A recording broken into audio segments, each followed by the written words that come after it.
आज हम बात करेंगे माध्यमिक शिक्षा आयोग के बारे में, जिसे मुदालियर आयोग भी कहा जाता है। भारत सरकार ने 23 सितंबर 1952 को डॉक्टर लक्ष्मण स्वामी मुदालियर की अध्यक्षता में माध्यमिक शिक्षा आयोग की स्थापना की।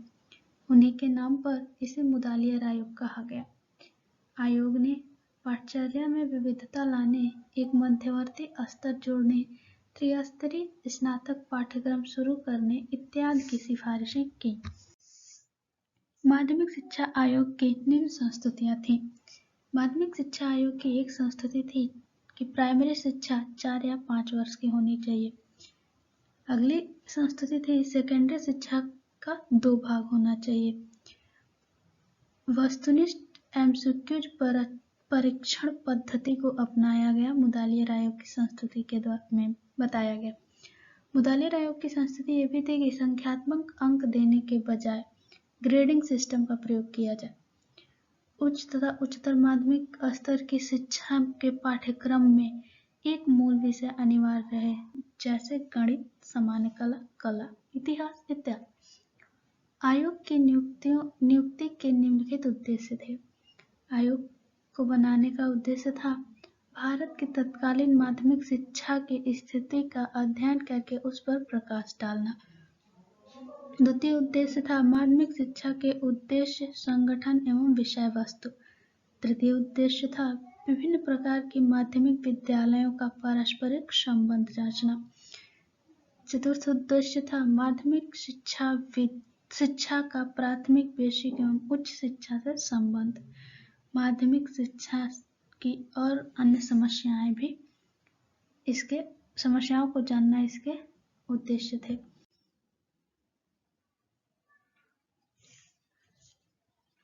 स्वतंत्रता प्राप्ति के पश्चात भारतीयों के हृदय में देश की शीघ्र प्रगति के लिए असीम उत्साह था। देश की स्वतंत्रता संग्राम के नेताओं ने देश चहुमुखी विकास के लिए बड़े बड़े स्वप्न सजाए हुए थे। अब उन्हें साकार रूप से परिवर्तित करने का अवसर मिला। शिक्षा को प्रगति का एक माध्यम माना जाता था, अतः स्वाभाविक था कि इस क्षेत्र पर उचित ध्यान दिया जाए।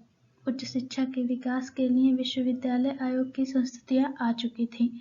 प्राथमिक शिक्षा के क्षेत्र में प्रायोरित समीक्षा की गई थी, परंतु माध्यमिक शिक्षा के क्षेत्र में इस प्रकार का गठन नहीं किया गया था। केंद्रीय शिक्षा सलाहकार बोर्ड ने भारत सरकार को सुझाव दिया कि माध्यमिक शिक्षा के पूर्ण गठन की आवश्यकता है। भारत सरकार ने बोर्ड के इस सुझाव को स्वीकार किया तथा 23 सितंबर 1952 को मद्रास विश्वविद्यालय के कुलपति डॉक्टर लक्ष्मण स्वामी मुदालियर की अध्यक्षता में माध्यमिक शिक्षा आयोग की नियुक्ति की। अध्ययन के नाम पर इस आयोग को मुदालियर शिक्षा आयोग भी कहा जाता है। स्वतंत्रता के तुरंत पश्चात माध्यमिक शिक्षा की समीक्षा के लिए तथा इसे देशवासियों की आकांक्षाओं के अनुरूप बनाने का सुझाव के लिए माध्यमिक शिक्षा आयोग 1952-53 का गठन किया जाता है।